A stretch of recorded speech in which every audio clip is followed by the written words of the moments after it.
오늘 이제 감리교를 창시하신 웨슬리 목사님의 회심을 기념하면서 우리는 웨슬리 목사님이 회심이 무엇인가를 다시 한번 생각해 보아야 될 것 같습니다. 웨슬리 목사님이 회심함을 통해서 그의 신앙이 새로워졌고 또한 그의 목회가 새로워졌습니다. 그로부터 새로운 신앙 공동체가 만들어졌고 원래 영국의 성공의 사제였던 웨슬리 목사님을 통해서 이제 영국 사회와 영국 교회가 개혁하게 됐습니다.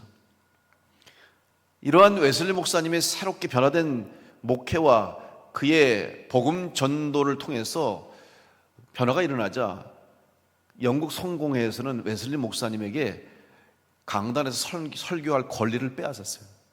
사실 목사님이 더 이상 성공회 교회 안에서 설교를 할 수 없게 된 상황까지 다다른 것이죠. 그러자 목사님은 이제 밖으로 나간 거예요. 광부들이 있는 광산에 가고 사람들이 모여있는 곳으로 찾아가서 복음을 전하기 시작하면서 그들이 성령을 받고 은혜를 받고, 그래서 특별히 브리스톨 지역 중심으로 영국에 이제 광부들이 많이 있는데 그 광산에서 일하는 광부들을 다 모아놓고 목사님이 설교를 하니까 그 은혜 받은 광부들이, 생각해 보세요. 그 광산에 들어가서 석탄을 캐고 그냥 온몸이 얼굴이 새카만데 그 사람들이 수백 명이 다 모여서 말씀을 듣다가 야외에서 그 웨슬리 목사님의 말씀을 들으며 감동받고 은혜 받아가지고 그 시커매진 얼굴, 석탄으로 덮여진 얼굴 속에 눈물이 흐르는 거예요. 그러면 이 시커먼 얼굴 속에서 눈물이 쪼르르 흘러드는 그 모습들이 다 보였다는 거예요. 어떻게 가능한 일이냐. 그리고 영국 사회가 여러분 바뀌었습니다. 영국 사회가 당시에 산업혁명 이후에 아주 부패해졌고 또 피폐해졌어요. 증기기관 발명으로 인해서 산업혁명이 이루어짐과 동시에 사람들이 도시로 몰려듭니다. 그러니까 도시가 복잡하기 시작하면서 도시 빈민들이 생겨나게 됐고 또 일자리를 잃은 사람들이 생겨나면서 문제들이 생겨나는 거예요. 실직자가 생겨나고 또 빈민들 그 삶 속에서 도박의 문제, 술 취할 문제, 쾌락의 문제, 성적인 문제, 아이들이 고아가 생겨나고 아이들이 도시에 버려지고 아이들은 학교도 다니지 못하면서 노동자로 전락하는 이러한 여러 가지 당시의 사회적인 문제가 영국을 병들게 하고 심각하게 만들었어요. 그때 웨슬리 목사님 회심을 통해서 감리교 운동을 통하여서 고아원을 세우고 아이들에게 학교를 세워 가르치기 시작하고 병원과 교도소 선교를 하고 그들에게 복음을 전하고 그들이 회심함으로 삶이 바뀌어집니다. 술을 끊고 도박을 끊고 가정이 회복되고 치유되는 역사를 통해서 영국 사회가 새로워지고 변화되면서 피 흘리지 않는 혁명이 일어났다.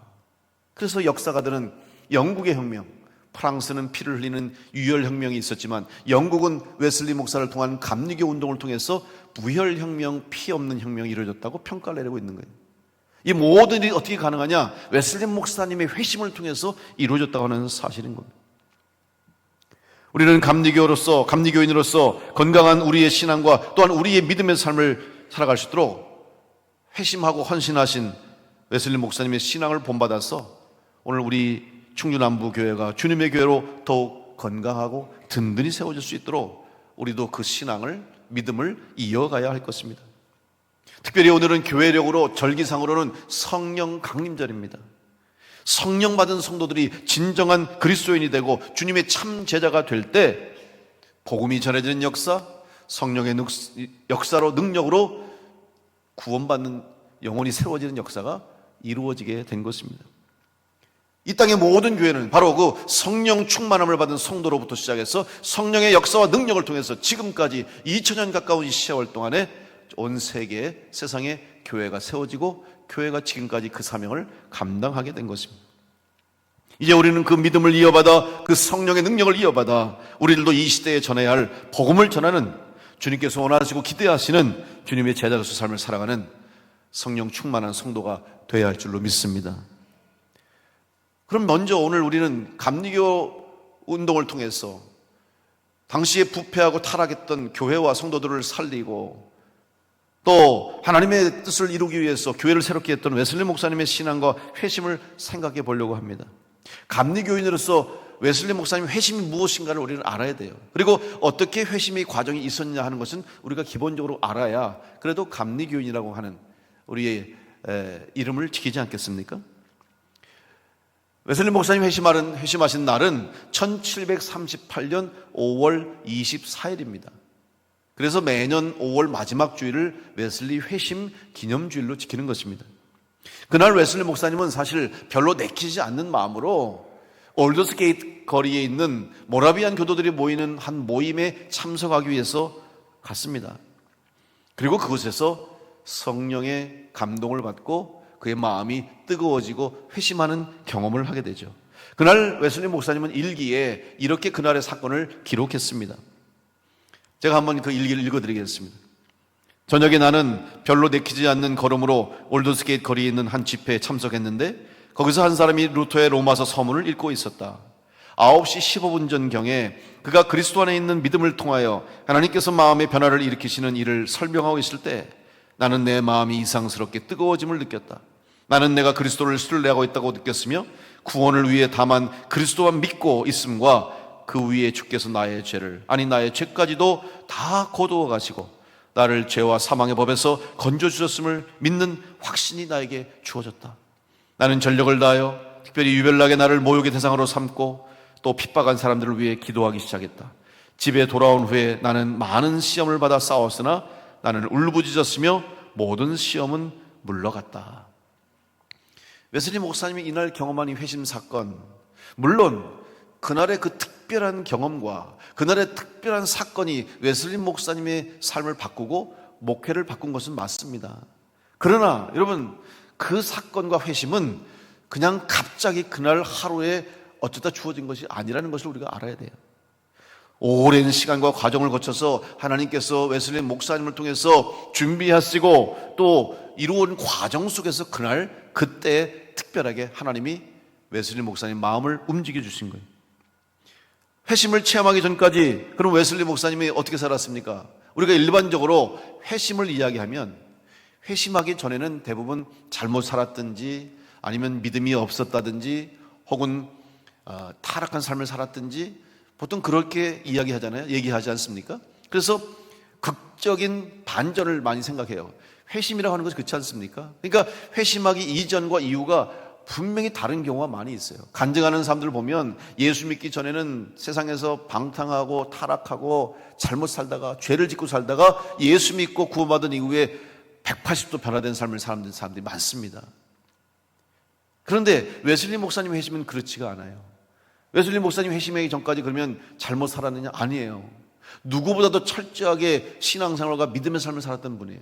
어려서부터 목사님 부부 가정에서 태어나서 철저하게 어머니 수산나 웨슬리 어머니의 훈련, 아주 엄격한 신앙교육과 훈련 속에서 자라났어요. 그리고 대학 시절에는 옥스퍼드 대학 시절에는 동생 찰스 웨슬리와 함께 클럽을 만들었는데 무슨 클럽이냐면 홀리 클럽이에요. 쉽게 말하면 거룩한 모임을 만들었어요. 그래서 무슨 일을 했습니까? 매일 아침 6시부터 9시까지 개인 기도를 하고 그리고 경건서적을 읽고 성경을 읽었어요. 또 초대교회 전통에 따라서 수요일과 금요일에는 금식을 했습니다. 그리고 선행과 봉사를 하기 위해서 1730년부터는 감옥에 있는 죄수들을 규칙적으로 방문해서 그들에게 복음을 전하고 그들에게 교화하기 위해서 최선을 다해서 섬겼어요.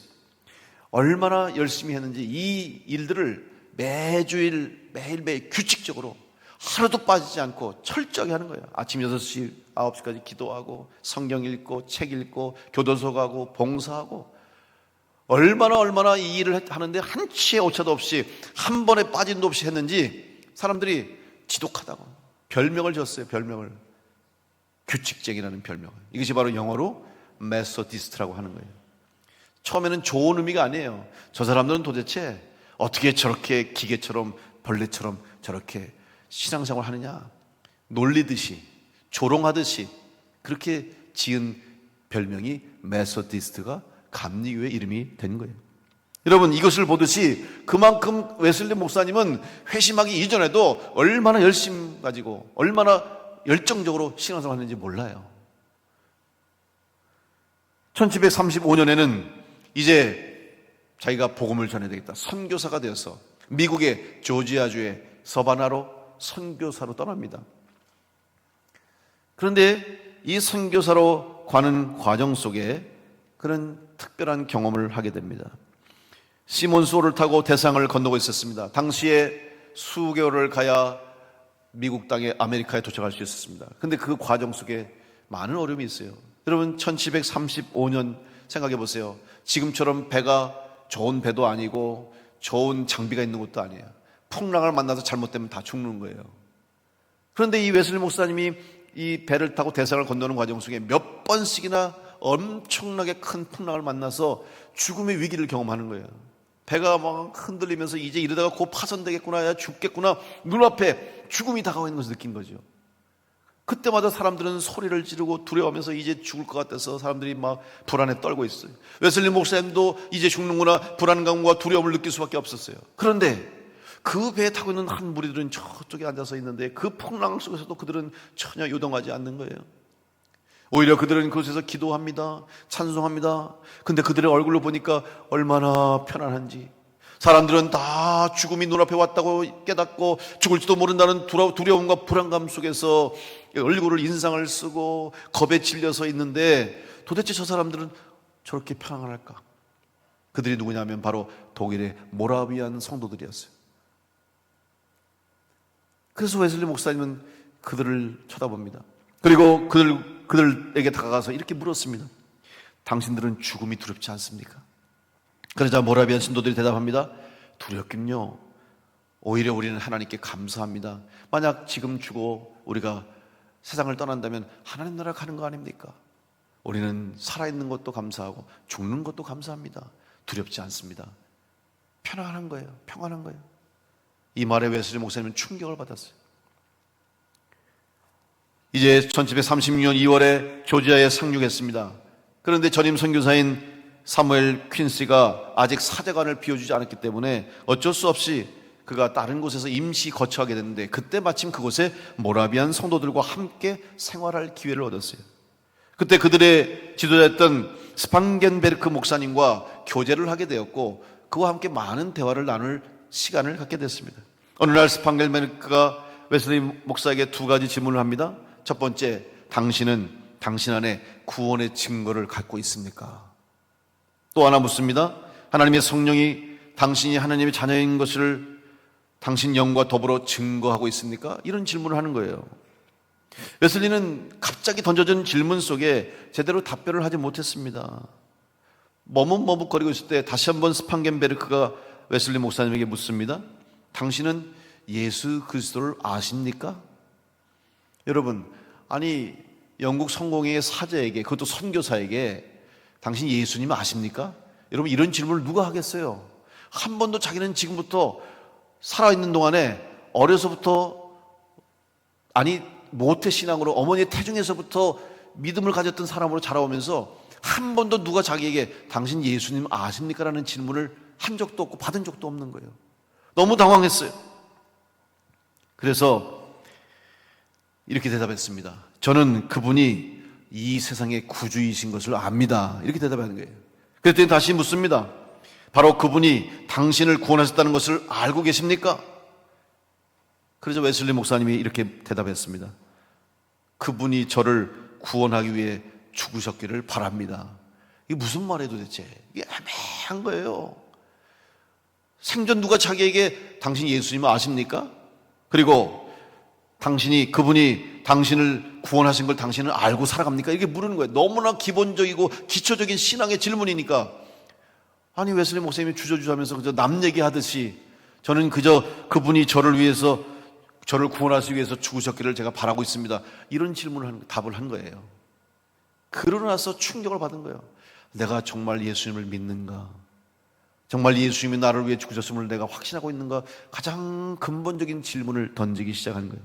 이날 대화에서 충격을 받은 웨슬리 목사님은 그의 일기에 그날 있었던 대화를 뭐라고 표현하냐면 나는 아무 의미 없이 내뱉었다.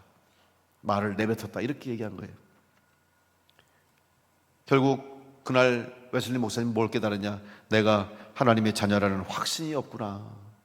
내가 하나님의 구원받은 백성이라는 확신 없이 내가 지금까지 살아왔고 목사가 되었고 목회를 하고 있구나 하는 사실을 깨달았어요. 그러면서 조지아 선교를 하는 과정 속에 또 많은 어려움을 겪었어요. 이제 자기 생각대로 되지 않는 거예요. 선교를 하는데도 사람들과 부딪히는 거예요. 사실 서버나에 있는 사람들이 열심은 있어요. 열정은 있는데 웨슬리 목사님의 이 신앙 스타일이 얼마나 엄격합니까? 그리고 금욕적인 신앙이 있는 거예요. 그러니까 안 맞는 거예요. 성도들이 견디지 못하는 거예요. 충돌이 생기고 갈등이 생겨요. 거기다가 결정적인 사건이 웨슬리 목사님은 거기에서 그때까지 미혼이었습니다. 근데 이제 거기 가서 자기 마음에 드는 여인을 만났어요. 소피아 홉키라고 하는 여인을 만나서 교제를 하게 됐고 좋은 만남을 이어가는데 그 과정 속에 웨슬리 목사님이 또 마음에 고민이 되는 거예요. 저 여인을 사랑하는 것이 남자와 여자로 사랑하는 그 과정 속에서 마음속에 생기는 생각들 이런 것 때문에 내가 이게 옳은 생각인가, 내가 사제로서 목사로서 이게 이런 생각해도 되나 이런 마음을 생각을 하면서 그 여인과의 과정을 사랑의 과정을 발전시키지 못하고 머뭇거리고 주저하는 사이에 여러분 여자 입장에서 보면은 저 사람이 나를 사랑하는지 나와 교제하다가 결혼할 생각이 있는지 생각하지 않겠어요? 근데 웨슬리 목사님 생각을 보면 이상하게 여자가 확신이 안 드는 거예요. 그래서 그냥 저 사람이 나를 싫어하는가 보다 안 되겠구나 생각해서 다른 남자랑 그냥 결혼을 한 거예요. 그랬더니 웨슬리 목사님이 충격을 받았어요. 이게 연애를 서툴게 한 거죠. 그런데 그냥 그걸로 끝나면 되는데 미워하기 시작한 거예요. 그러면서 그 여인의 잘못된 것을 얘기하기 시작하고 심지어는 가장 결정적인 사건이 성만찬을 하는데 이 소피아 홉키가 그 남편과 함께 예배를 참석하고 성만찬 받으러 가는데 이 목사님이 성만찬을 안 줬어요. 좀 웨슬리 목사님이 속이 좀 좁았나 봐요. 아마 괘씸하고 그렇다고 아무 이유 없이 성만찬 안 주면 안 되는데 안 준 거예요. 그걸. 그래가지고 문제가 돼가지고 심각한 문제가 생겨서 교회가 흔들리고 거기다가 주변에 여러 가지 일로 인해서 고소를 당하고 여러 가지 해서 내가 도저히 여기서는 안 되겠다. 그래서 그냥 어느 날 밤에 그냥 야밤 도주하듯이 이 서반을 떠나서 런던으로 돌아왔어요. 얼마나 마음이 착잡했겠습니까? 지금 마음속에 근본적인 신앙의 문제, 믿음의 문제, 내가 정말 예수 그리스도의 구원을 받은 사람인가에 대한 문제도 지금 복잡한데 거기다가 선교는 실패했고 연애도 실패했고 여러 가지 일로 인해서 지금 다 포기한 상태로 런던에 돌아와서 거할 것이 없어서 마침 동생 찰스 웨슬리의 친구의 집에서 이제 거하게 됐습니다. 그때 마침 그곳에 함께 있었던 사람 중에 피터 벨러라고 하는 모라비안 목사님을 또 거기서 만나게 된 거예요. 그래서 이 목사님과 많은 얘기를 하는 기회를 가졌어요. 그러던 중 자신에게 구원을 가져오는 믿음, 이 믿음이 없다는 사실을 깨닫고 내가 이렇게 믿음이 없는데 설교를 해도 되겠습니까? 믿음 없는 사람이 무슨 설교를 합니까? 라는 질문을 던졌어요. 그랬더니 그때 피터 벨러가 이런 말을 합니다. 목사님, 믿음을 얻을 때까지 믿음에 대해서 설교하십시오. 그리고 그 믿음을 얻게 되면 얻은 믿음 가지고 설교하십시오. 그래서 그 조언을 힘입어서 그 다음 날부터 구원을 얻는 믿음에 대해서 설교를 하기 시작합니다. 회심하기 전에 영적 상태가 얼마나 복잡했는지 웨슬리 목사님은 그의 일기에 이렇게 썼습니다. 서바나에 있었던 기간 내내 나는 헛수고만 했는데 그 까닭은 바로 모든 믿는 자에게 주시는 그리스도의 의에 관해서는 무관심하고 내 자신의 의를 세우는 데만 급급하였기 때문이다. 사실 나는 율법 아래 있었고 죄 아래 있었다. 나의 영과 더불어 증거하는 성령이 내게는 없었는데 왜냐하면 나는 믿음을 의지하지 않고 나의 행위를 의지하고 있었기 때문이다. 이제 자기 자신을 솔직하게 들여다보는 거예요. 그동안 자기가 어떠한 믿음 생활을 했는지, 어떠한 목회를 했는지, 어떠한 신앙의 삶을 살아왔는지를 돌아보는 시간을 갖게 된 것이죠. 그리고 이제 회심을 통해서 이런 상황 속에서 이런 경험을 통해서 웨슬리 목사님이 회심을 통해서 새로운 신앙과 목회를 시작하게 된 것이죠. 여러분, 회심은 무엇입니까? 마음을 바꾸는 것입니다. 조금 더 정확하게 말하면 원래의 상태로 돌아가는 것이 회심 아닙니까? 우리의 마음이 하나님으로부터 멀어짐으로 죄와 악의로 사는 죄인된 삶을 살다가 하나님 말씀을 듣고 다시 하나님께로 마음이 돌아오는 것이 바로 회심이라는 것이죠. 저는 이 회심을 이렇게 표현하고 싶습니다.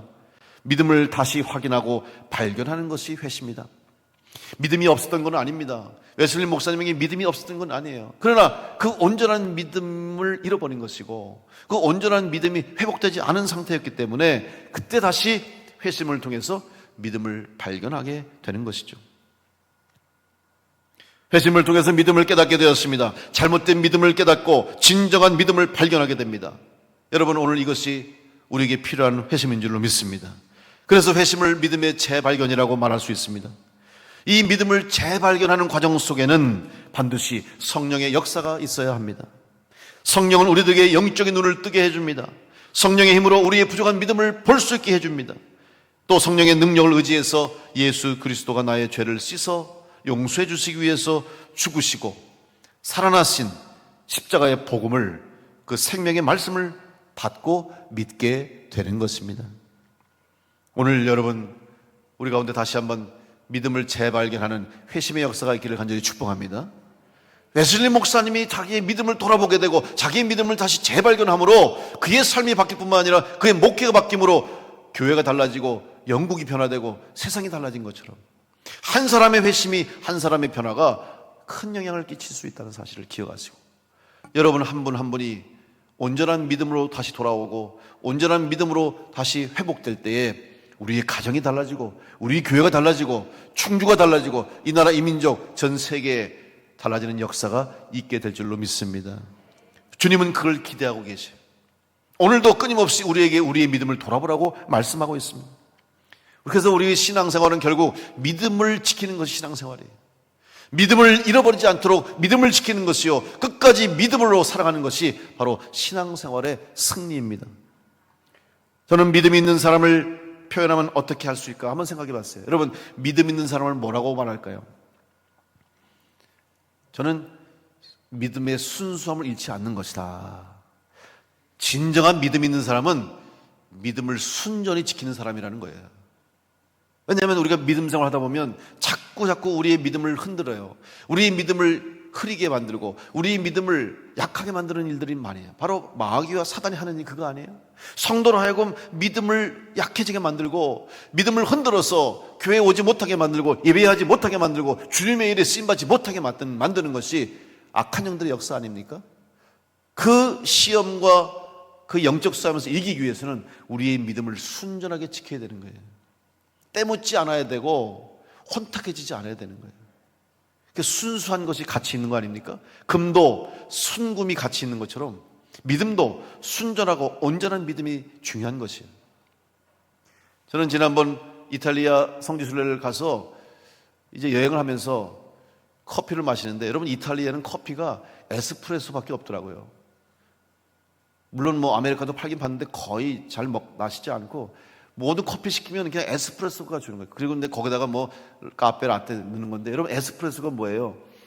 저도 커피를 제가 뭐 전문적으로 잘 알지 못합니다만은 커피 원두를 짜서 즙을 내려서 받아내는 게 원액이잖아요. 그죠? 그게 에스프레소예요. 여기다가 이제 물을 타면 아메리카노고 우유를 타면 라떼가 되는 거고 뭐 그런 거 아니에요? 근데 이 원액이 중요하잖아요. 이것이 가장 순수한 게 기본이 되는 게 뭐예요? 에스프레소처럼 기본이 되는 거예요. 근데 저도 그거밖에 안 주니까 그전에 사실 에스프레소를 안 먹었습니다. 못 먹었어요. 너무 써서. 그래서 가끔가다 카페 가서 에스프레소 시켜 먹는 목사님 보면 제가 독한 사람이라고, 그렇게 쓴 걸 그냥 먹냐고 내가 놀렸는데, 뭐 그거밖에 없다 그러니까 그냥 그걸 이렇게 마셔버렸는데 또 먹을만 하더라고요. 아, 이게 커피 맛이구나. 여러분, 순전하고 순수한 것부터 시작되는 거예요. 우리말 중에 꽃물이라는 말이 있다고 그래요. 여러분, 꽃물. 꽃물이 뭘까요? 꽃물이 뭘까? 물에다 꽃을 넣으면 꽃물인가? 그게 아니라 꽃물이 무슨 말이냐면요, 여러 가지 의미 중에 왜 곰국이나 설렁탕을 끓일 때 뼈를 넣고 고기를 삶아내고 나서 진국 있죠. 오랫동안 푹 과서 아무것도 섞지 않고 진국으로 나온 거, 그게 꽃물이래요. 이제 거기다가 뭐 물도 섞어서 이제 뭐 끓이고 하는 거잖아요. 그런데 다시 말하면 엑기스라고 할 수 있겠죠. 가장 중심이 되는 거예요. 핵심이 되는 거예요. 꽃물. 저는 믿음이 있는 성도는 바로 꽃물 같은 성도가 되어야 된다. 오늘 우리의 믿음이 세상적인 것으로 더럽혀지지 않도록, 또 죄와 악한 것으로부터 때묻지 않도록 우리의 믿음을 순전하게 지키라는 것이 바로 믿음을 지키는 자의 삶인 줄로 믿습니다. 여러분, 믿음이 세상적인 것으로 타락하지 않도록, 오염되지 않도록, 또 우리의 믿음이 흔들리지 않도록 여러분 믿음을 순전하게 지켜내는 성도가 되시기를 간절히 축원합니다. 그것이 바로 회심의 의미가 거기 있는 거예요. 다시 순수함을 찾은 것이고 다시 온전함을 회복한 것이 회심이라는 사실이죠. 어찌 보면 우리는 항상 우리 자신을 회심하기 위해서 우리의 믿음을 돌아보고 우리의 믿음의 순전함을 발견해야 될 것입니다. 여러분, 베드로가 진짜 믿음을 발견하고 진정한 주님의 제자가 됐습니다. 그러면 그것이 언제부터입니까? 마가의 다락방에서 성령을 받은 순간부터 베드로의 삶이 변화됐습니다. 삶의 방향이 달라졌습니다. 성령을 받은 이후에 그런 순전한 믿음을 깨닫게 되었고 그의 믿음을 가지고 주님의 제자로서의 삶을 살아가다가 순교까지 한 것이죠. 여러분, 회심은 바로 삶의 방향을 바꾸는 것이에요. 우리의 삶을 하나님께로 돌이키는 거죠. 하나님을 향한 삶의 방향이 결정되어야 되는 것이고, 더 나아가서 우리의 삶이 지금 어디를 향하고 있는지를 우리는 점검하면서 내 삶이 믿음을 가진 자로서 방향을 잃지 않도록 그 믿음을 날마다 지켜나가는 것이 진정한 회심한 온전한 믿음을 가진 성도의 삶인 줄로 믿습니다. 여러분, 믿음을 끝까지 지키는 성도로 승리하시기를 간절히 축원합니다. 우리는 구원의 완성을 이루는 그날까지, 주님 앞에 서는 그날까지, 부르심 받는 그날까지, 거룩한 성도로 웨슬리 목사님 말한 것처럼 성화에 이르기까지, 거룩해지는 성도의 단계에 이르기까지 영적 성장과 성숙을 이루기 위해서 오늘 우리의 믿음을 재발견해야 할 것입니다. 오늘 웨슬리 회심주일과 성령 강림절을 맞이해서 우리는 내 믿음을 다시 바라보고 우리의 믿음에 혼탁한 것이 있다면, 불순물이 있다면, 방해되는 것이 있다면 다 제거해버리고 온전한 믿음을 가지고, 순전한 믿음을 가지고 주님의 부르심에 합당하게 쓰임받고 주님의 뜻대로 합당하게 쓰임받을 때 우리 교회를 통해서, 여러분의 신앙과 삶을 통해서 이 땅이 회복되고 죽은 영혼이 살아나고 주님의 역사가, 성령의 능력이 나타나는 놀라운 역사가 우리 가운데 있게 될 줄로 믿습니다. 오늘 본문의 에베소 2장 8절 말씀처럼 너희는 그 은혜에 의하여 믿음으로 말미암아 구원을 받았으니 이것은 너희에게서 난 것이 아니요 하나님의 선물이라. 믿음은 하나님의 선물인 줄로 믿습니다. 은혜인 줄로 믿습니다. 결코 우리의 노력과 우리의 수고와 우리의 애씀으로 이루어지는 것이 아니라 은혜로 받은 것이요 하나님의 선물로 받은 것이기에 그 은혜에 감동하고 그 은혜에 감사해서 봉사하고 충성하고 헌신하는 것임을 믿으시고 날마다 기쁨으로 은혜를 잃지 않고 은혜 가운데 믿음 지키며 그 믿음으로 흔들림 없이 하나님을 기쁘시게 하는 일에 쓰임받는 성도가 되어서 마지막 때까지 하나님의 뜻을 이루어내는 우리 교회와 여러분 될 수 있기를 간절히 축원합니다.